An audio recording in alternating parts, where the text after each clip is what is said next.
So today, I'm going to spend a few brief moments with you talking about databases. Now you might be thinking to yourself, oh dear God.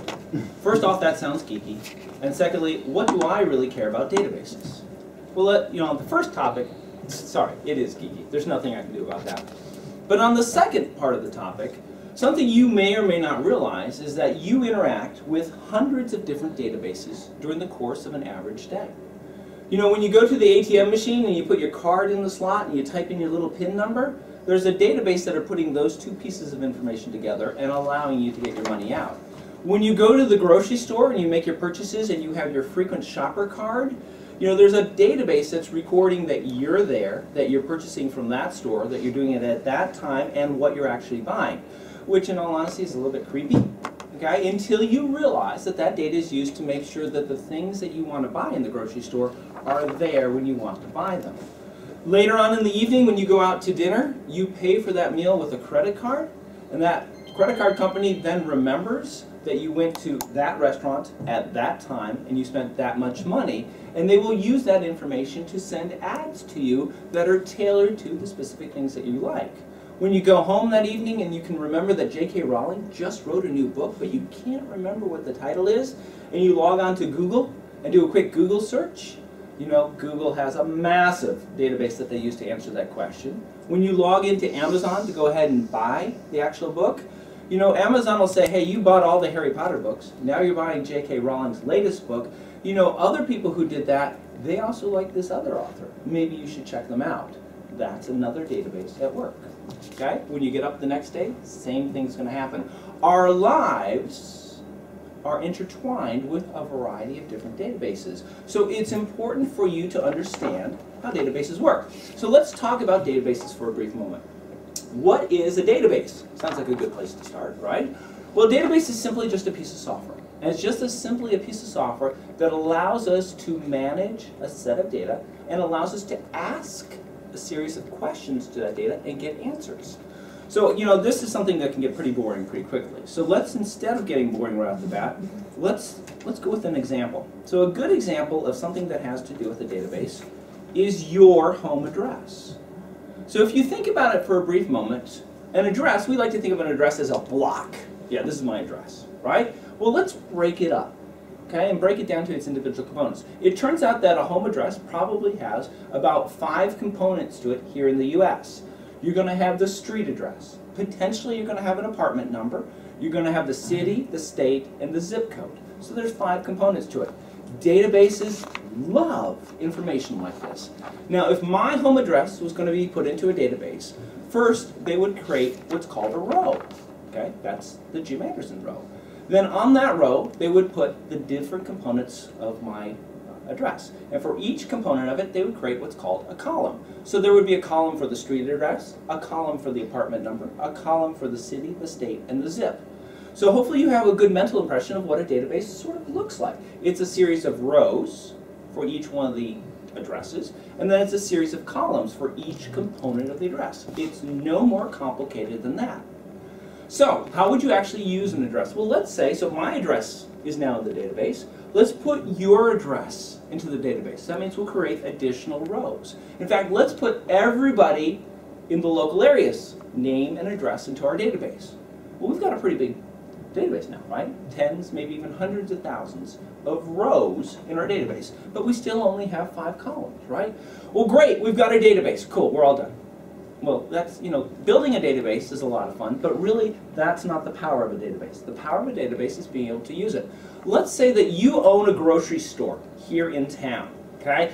And oops, something went wrong. You've got way too many tomatoes. You've got to get rid of the tomatoes before they go bad. Well, what are you going to do? Well, what you'd like to do is send out a postcard to everybody who lives in the area around your grocery store with a recipe that calls for a lot of tomatoes, okay? Now, a little trick to this is you don't want to send that out to everybody in town because everybody in town isn't going to shop at your store. You only want to send it out to the people who live close to your grocery store. Well, a lot of different ways to do this, but a simple way is everybody who's in the same zip code as your grocery store would be a great person to send this postcard to. So you could go to the database that we just created and say, hey, I would like you to give me a list of all of the people who have an address that has the same zip code as my grocery store. You know, that's the kind of thing databases do really well. Poof, you get your list, and then you could send your postcard out to all those people. Poof, that's it for databases. And you would think that that'd be the end of the story. And in fact, it was the end of the story for about 40 years. So databases in their current form were invented probably in the 1970s or so, and they did a great job up until the early 2000s. Then we ran into a problem. And the problem that we ran into was that the data that was going into the databases just got too big. Okay? In fact, there was a little company at the forefront of this problem, and you may have actually heard of them. They're called Google. Now, Google's goal was to index the World Wide Web once a day. Now, back in the early 2000s, that web thing was pretty big. Guess what? It's just gotten larger since then, right? So Google realized right off the bat that a traditional database running on a traditional computer wasn't going to be up to snuff. It wasn't going to be able to do it. So they've got really smart people working at their Google place, and they put their brains to it. And they came up with a solution, and it's a cool solution, okay? And in fact, it was so cool they couldn't keep it inside. They had to publish technical papers talking about how they did it. So in 2002 and 2004, they published 2 separate papers that explained how the Google system for indexing the web once a day worked. There's a gentleman named Doug Cuttings, who was working at the time, and he was actually working on a project that was designed to create a crawler that was going to crawl the entire internet and visit each website and get the data off of that site. Sort of like Google does, but more of a low-key type of deal. He read these papers, and like a light bulb went on in his head. He said, wow, you know, the technique that Google has created, I bet with some modifications, I could use that to build a brand new type of database system. In fact, a type of database system that can handle an almost unlimited amount of data. I would solve the problem that everybody's having, where basically their databases are just getting too big to use effectively. So he sat down, he went to work, and he came up with a solution. The solution that John Cutting created is called Hadoop. And whenever you're talking about Hadoop, the very first question you have to tackle is, why the name? Why is it called Hadoop? And that's a good point. It's actually an anagram that, no, it's not. The reason it's called Hadoop is because at the time, his young son had a stuffed elephant, and he called that stuffed element Hadoop. And so his dad, who was working on the software project, decided he was going to call the software project Hadoop. And it's no more complicated than that. All right. So once again, when we're going to be talking about databases, it can get very boring very quickly just to talk about databases. So instead, let's talk about a problem, because our problem's a lot more interesting. So let's talk about U.S. Census data. Census. Now the census is taken every, is it every 10, 12 years, something like that? What happens is people go out and they knock on your door and they ask you a series of questions. Now in the United States right now, there are 360 million people living here. And let's say those people who come to your door ask you 100 questions. Wow, that's a database, isn't it? So it's going to have 360 million rows, and it's going to have 100 columns. That's a big database. Now remember that little computer that we talked about that was doing our name and address thing? So if it was even possible to load that database into that computer, you could sit down on Monday and ask it a question, and then go away, and then like Friday, when you came back, it might have an answer for you. But it would only be your answer. So if multiple people wanted to ask it questions, give it up, right? So right off the bat, when we're dealing with a really big database, we've got a fundamental hardware problem. But good news, we can solve all hardware problems with faster hardware, right? So get a supercomputer, and your database problems will... That's actually not true. When you're dealing with database problems, part of the problem is that it takes so long to get the data that even processing it isn't necessarily your bottleneck. You've got storage, you've got network, and you've got processing, and you've got memory. You've got bottlenecks all over the place. You can't even walk across the room. You have so many bottlenecks. All right, so a supercomputer, first off, is very expensive, and secondly, won't solve the problem. Well, that's where those guys from Google came in. They actually came up with a clever solution, and we're going to take their solution and apply it to this problem. So in the world of Hadoop, what you need is you need a processor. Ideally, a cheap processor. You need memory for that processor. Ideally, cheap memory. And you need a disk drive. But as long as you have a disk drive, you may as well have 10 disk drives. Well, as long as you have 10, you need 100 disk drives, right? Processor, memory, and 100 disk drives. We're going to call that a node. Well, once you've gone to the effort of building a node, it seems like you could probably build another node. And you could probably stack it on top of that. And once you do that, you can do that again and again and again and again. Once we've got a stack of nodes, let's call that a rack. Okay, we've got a rack of cheap computers. Well, once you've built a rack, why stop there? You can have rack after rack after rack. And let's take a group of racks and let's call that a cluster. So a Hadoop computer, the one that's running the Hadoop database, is a set of clusters. The really cool thing about Hadoop is as you get more and more data, all you have to do is add more and more clusters. And you're able to process more data. And remember, these are cheap. You go into the dinged and dented, you go into the discount part of the hard drive store and you're buying this stuff. Because you have so many of them, none of them cost that much. All right, so let's come up with a problem that's well suited to our brand new Hadoop cheap computer that we bought. We're dealing with census data, right? Okay, so here's the problem for you. I would like to know how many families in the United States of America make $1 million or more per year and have more than 10 children. Valid question, right? Can't be that many people. But now I got to go search 360 million records and check on how much they make and check on the kids. Whew, this is going to take a little while to do. All right, so I'm going to need a bunch of clusters to do this. So I would like you to be my Florida cluster. So all the census data for the Florida is going to be stored on this cluster. I would like you to be my Texas cluster. So all the information on Texas is going to be stored there. And Joe, I'd like you to be my California cluster. So we've got 3 separate clusters for our Hadoop system. Now admittedly there'd be another 47, and that's all fine. We've got no problems with that whatsoever. Now the Hadoop system solves this complex problem by using 2 separate components.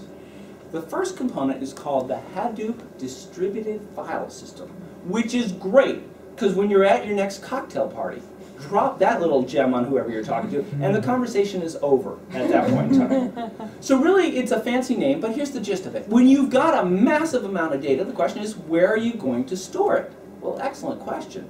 Now, if you tried to put it on a single computer, very quickly you're going to have too much data for any single computer to process. So, right off the bat, we can say, well, we got to do is break that data up. Great, not a problem.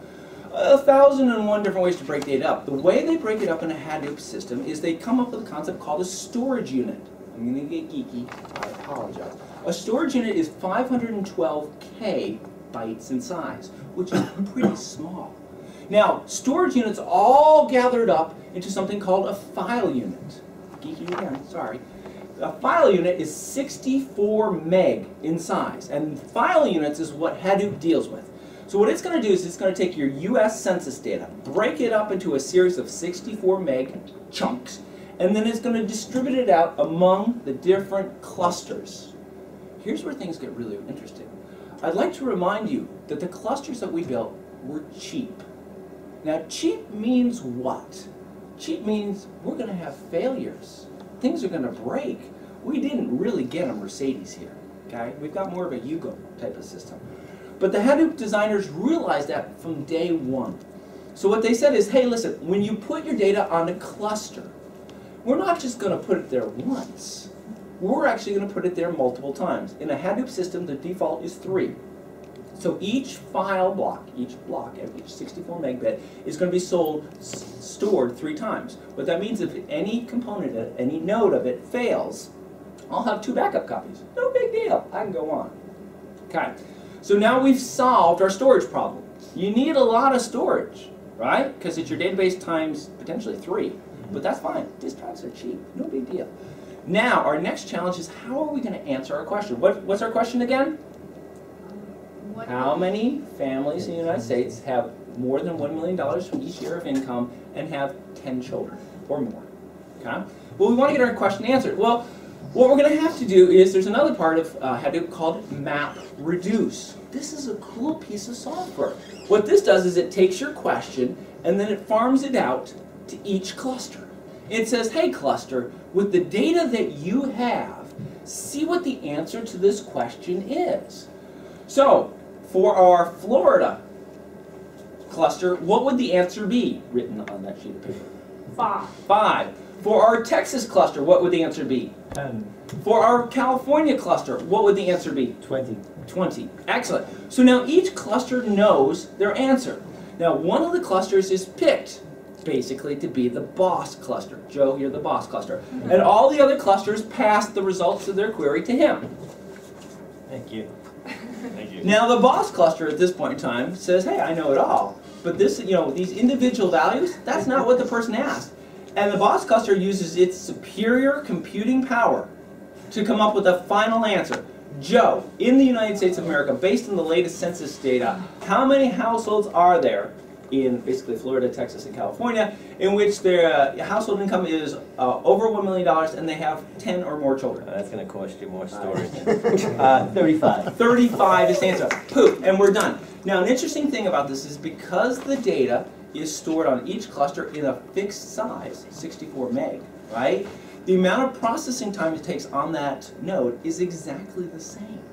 So because you've distributed the task and because the data is the same size, it gets done lickety-split. You ever do a Google search? Mm-hmm. Google would come back pretty quick?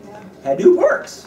Okay? So this different approach to databases is being used today in the financial industry to do fraud analysis, because that's a bummer to do. You need a lot of data for that. In the biotech field, to basically do a lot of stuff with genomes and stuff like that, and also to do it in the retail field, to figure out what products to provide to what people at what times. So Hadoop usage is predicted to be 50% of all database usage by the end of 2015. So this is a brand new way of doing databases. It's a brand new way of dealing with big data. And now you know everything you need to know about Hadoop. You might be asking yourself, where do I go from here? The ability to manage an IT team and to do it well is a skill that you will use during your entire career. It sure makes sense to invest the time and energy that it takes to become a great IT manager. A great way to start doing this is to sign up for the free The Accidental IT Leader newsletter. This monthly publication is sent to your inbox and is overflowing with tips and techniques on how you can manage your IT team in a way that will make your life easier, even as you get the most out of your team. We'll cover how to recruit and interview new team members, how to create goals that everyone will be willing to follow, what to do about underperforming team members, how to do evaluations, and how to manage your boss's needs. We might even cover an IT manager career tip or two. Hey, the newsletter is free, so you can't go wrong there. In the description of this video, you'll find a link that you can click on. Go ahead and click on it, and you'll be taken to a web page that will let you sign up for the newsletter. There's even a free gift in it for you when you do. Thanks for watching this video. Sign up for the newsletter, and congratulations on starting your journey to accidentally becoming a powerful and effective IT manager.